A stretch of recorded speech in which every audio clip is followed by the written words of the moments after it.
What's up guys, Professor Excalibur here, back with the one build for each ability guide. Today we are going to be taking a look at Banana Limbo and see what we have cooked up for him. Alright, so this is the loadout that I am personally using with Limbo. For today's guide, the weapons you use do not matter at all, except for your melee weapon. If you wanna hit negative damage cap, just like me, then you have to use either a Contagion Zaw or really any type of glaive. We have 5 Tau Forged Violet Archon shards for that awesome melee crit buff.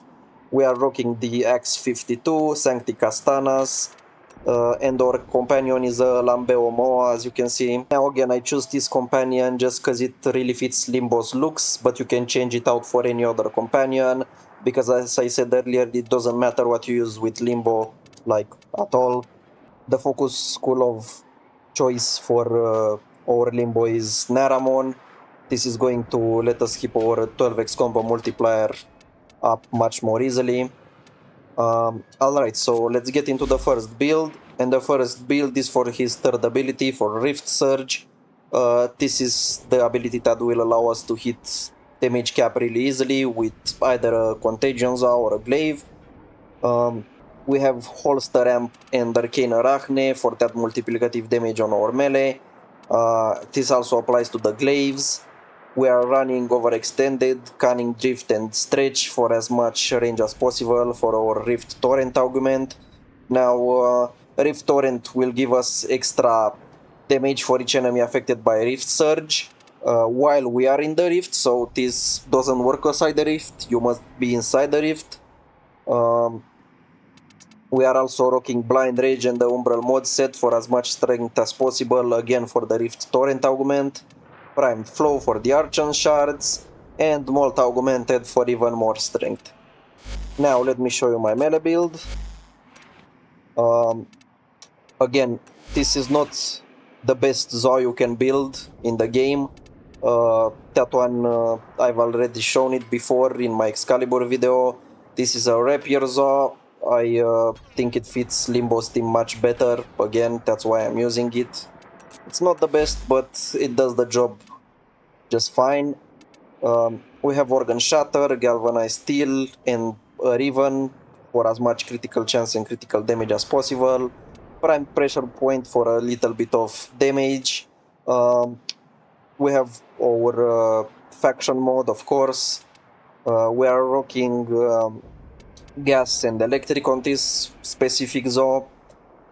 Now for your melee arcane you have two choices here, and you can either use melee influence because that crosses the planes, or melee crescendo because Limbo can just knock down enemies with his one and perform ground finishers on them, maintaining your 12x combo multiplier up at all times.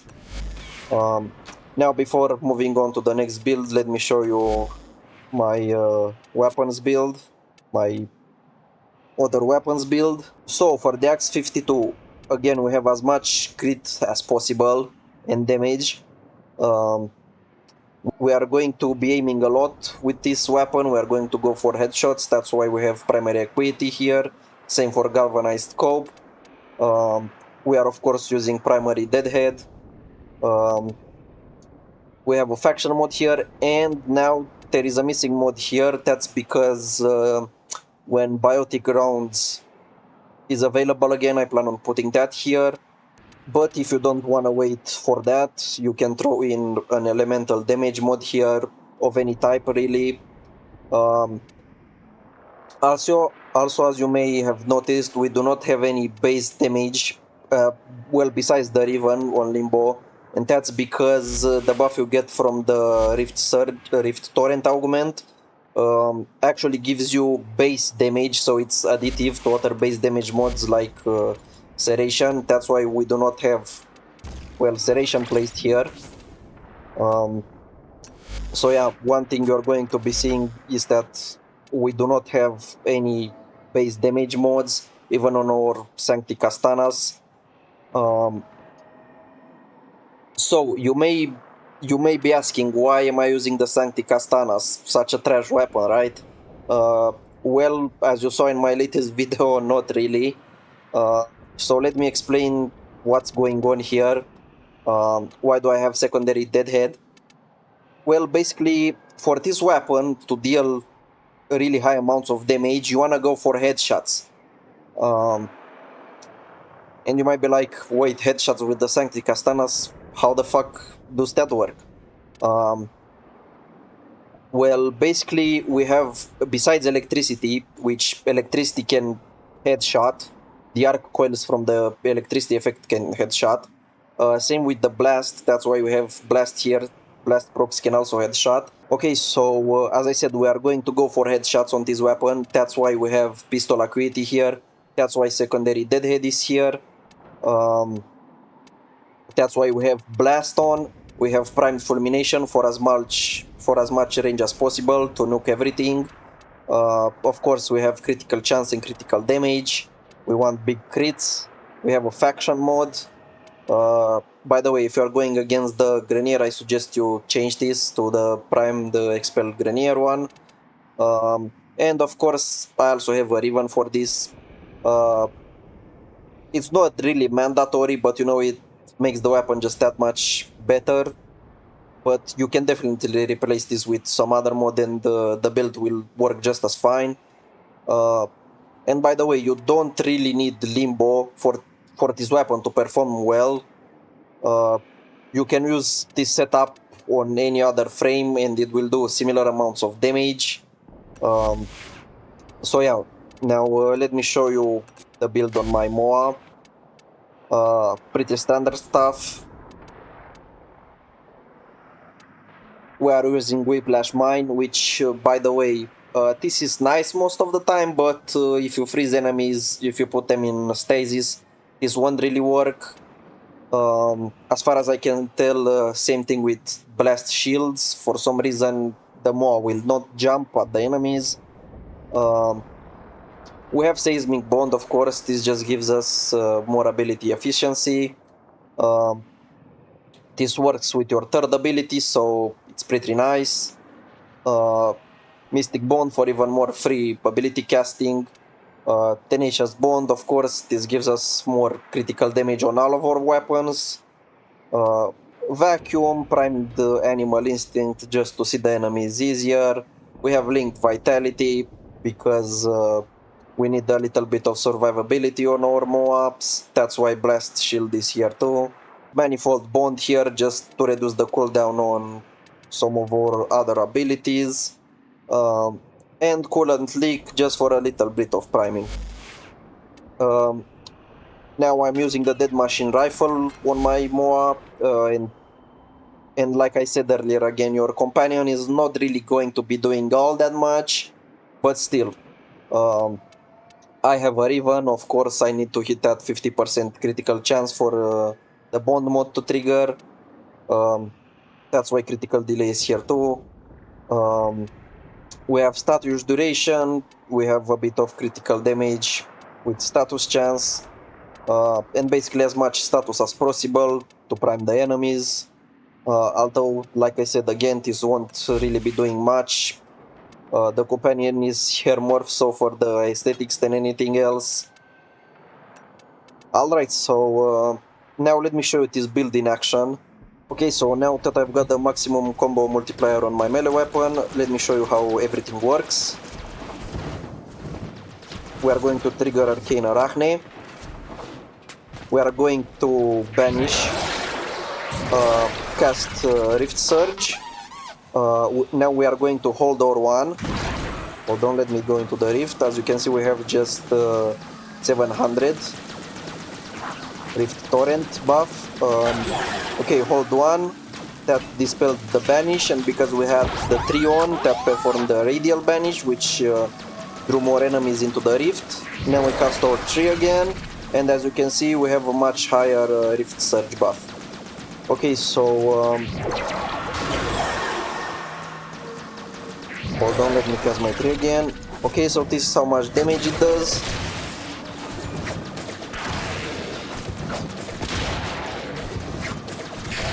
Not as impressive as in my video, but that's because here we had just 20 enemies.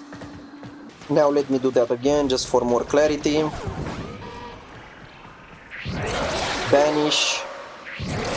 Rift Surge, Dispel, Rift Surge again.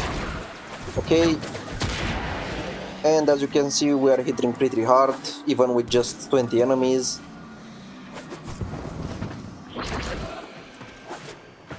Okay, so now let me show you how our primary weapon performs. Let me first of all cast Cataclysm, Rift Surge, and Arcane Arachne. And as you can see we are hitting lots of headshots and lots of damage.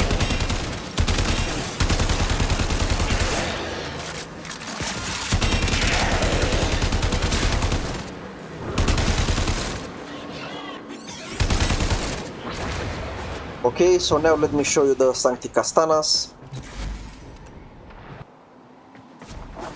Now we are going to trigger Arcane Arachne,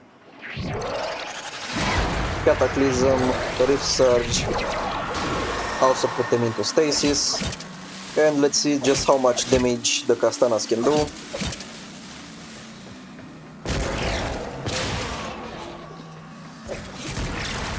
Even just one is enough to kill them. We don't even have to really place them on the heads of the enemies. And let me demonstrate that again, because the blast and the electricity coils are going to be hitting headshots for us. Okay, we are putting them on the ground.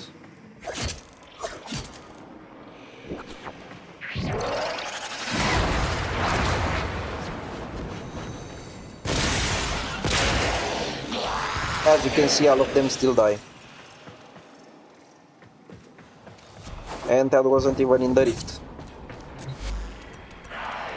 Now let me show you how it looks in the rift.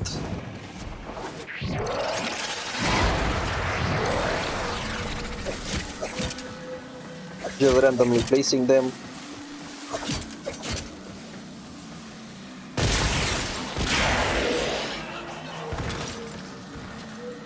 And the ones that got hit died instantly.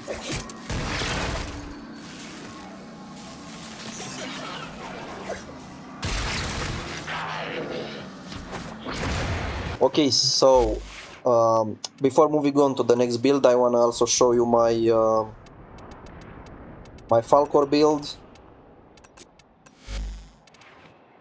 Pretty much the same as Orzo, except this time we are using melee influence. Alright, so moving on to the next build, we have a Limbo support build. Of course, this is using the augment for his one to heal our allies. We are using Arcane Energize, again giving our teammates energy, growing power, giving them strength, Coaction Drift for even more strength. Now we have the Umbral set again, we have Augur Secrets and Transient Fortitude for more strength, because we've subsumed Roar over his Rift Surge, buffing our teammates up with faction damage. Also the heal on Rift Heaven goes up to 64%. We have Prime Flow for the Archon Shards again, and Narrow Minded for negative ability range, just so we are not as much of an annoyance with our Cataclysm. You know, we can cast this on defense objectives and not be as annoying. And we have Molt Efficiency here just for more ability duration. Let me show you the range on Cataclysm.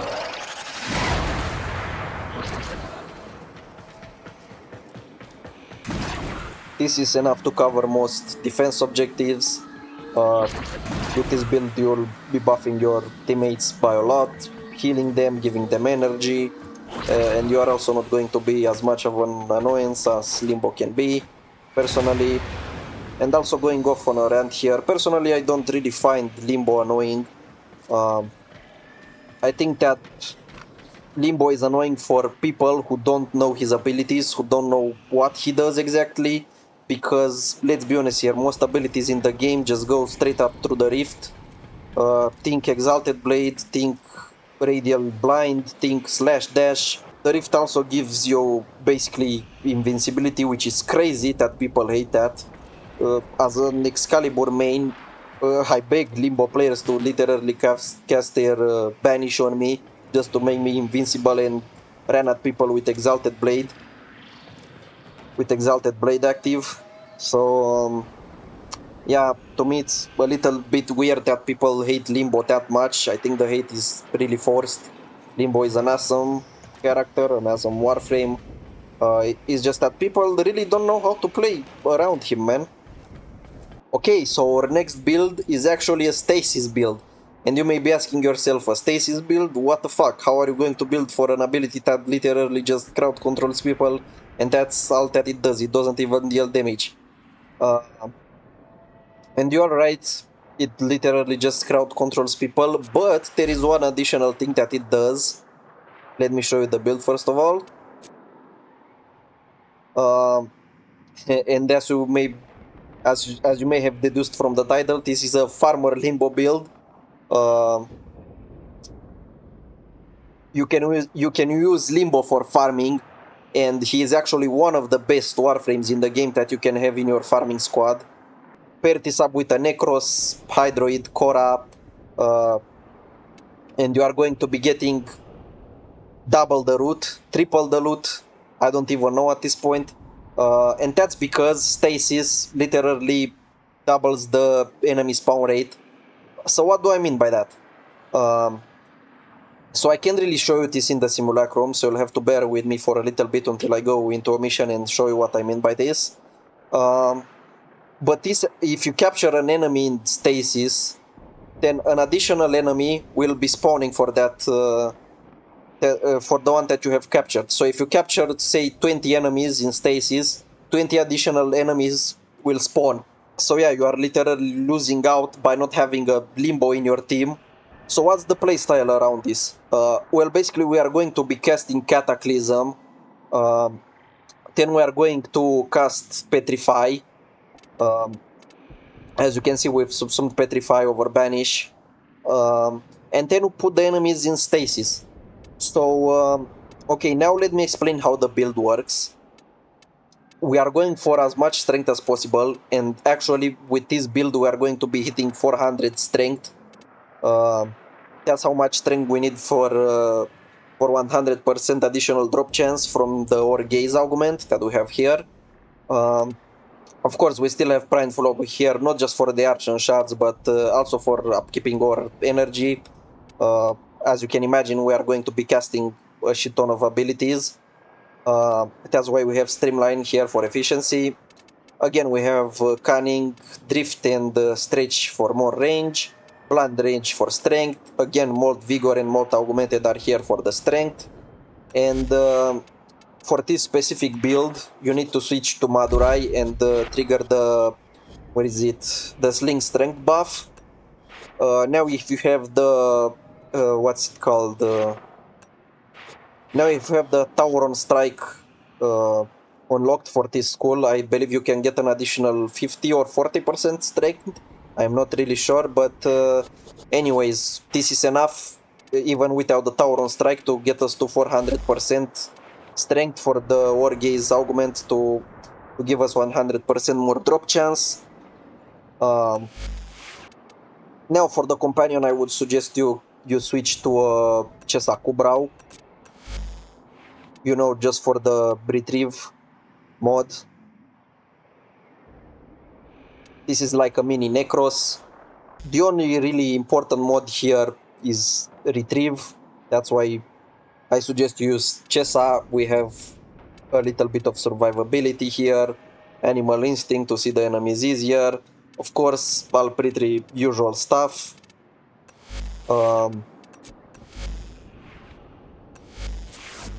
Okay, so first of all, let me show you how it works in the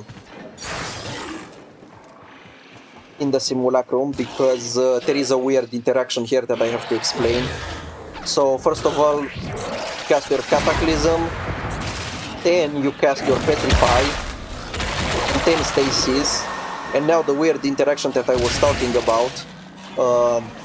if you petrify the enemies before putting them into stasis, then the petrification effect will last as long as stasis lasts. So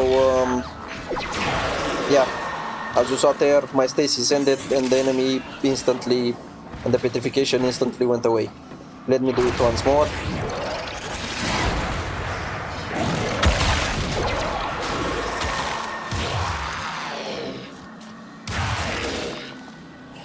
Okay, hopefully my dog doesn't kill that last one.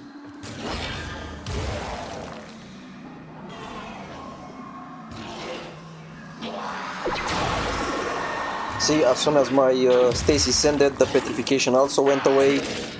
So yeah, when you petrify enemies and then cast stasis onto them, the petrification will last as long as your stasis lasts.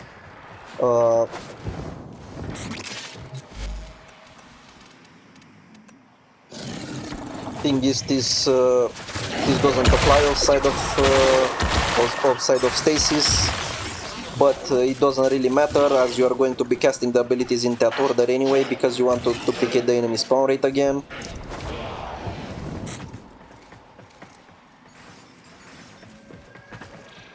Alright, so now let me show you what I mean by stasis duplicates enemy spawn rates in a mission. And by the way, I'm going to be linking to the Warframe wiki and to another video which proves this in the description. So yeah.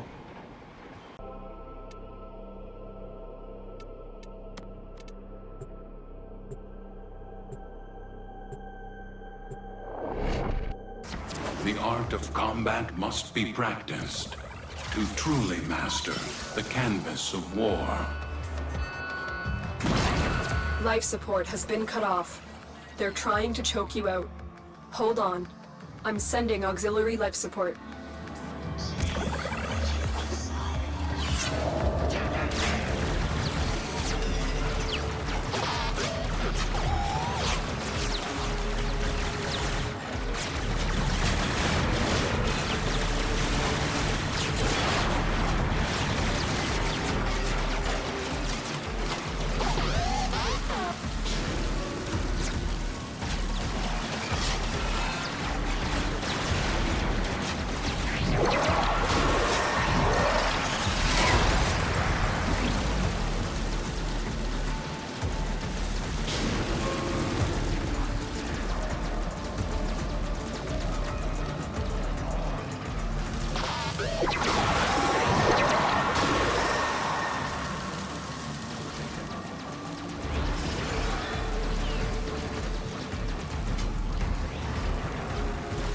Life support on the way.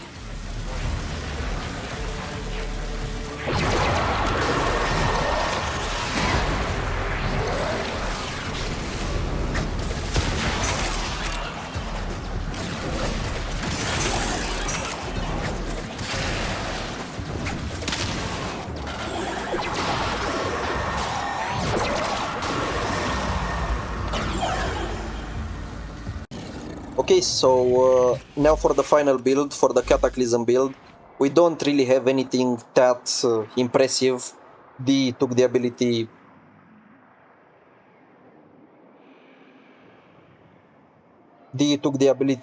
to nuke with Cataclysm from us many years ago. So yeah, instead we have a loot detector container breaker build. As you can see, we have maximum rage with augur reach, with overextended and stretch. We also have maximum efficiency with streamline and fleeting expertise. We have maximum loot detection with loot detector and tips width. We've also subsumed the mags 1 over his 3, greedy pool. Again, we have prime flow here just for the energy. We have arcane concentration for, you know, to counteract the negative ability duration from fleeting expertise. And we also have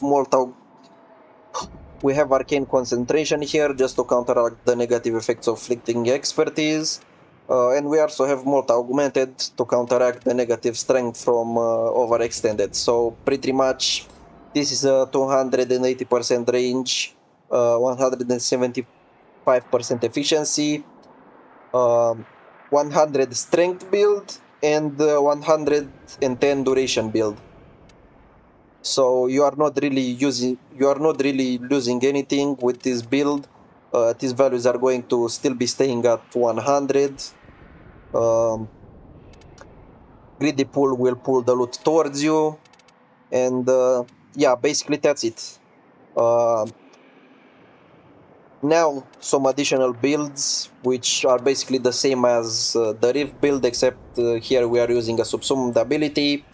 I'm just going to go briefly over them. We have Breach Surge subsumed over his 4 here. Breach Surge goes through the Rift. And we have Wrathful Limbo.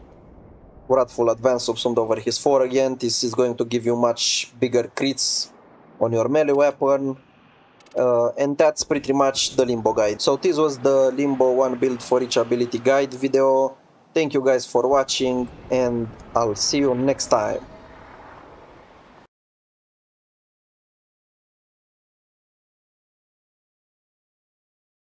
Cast and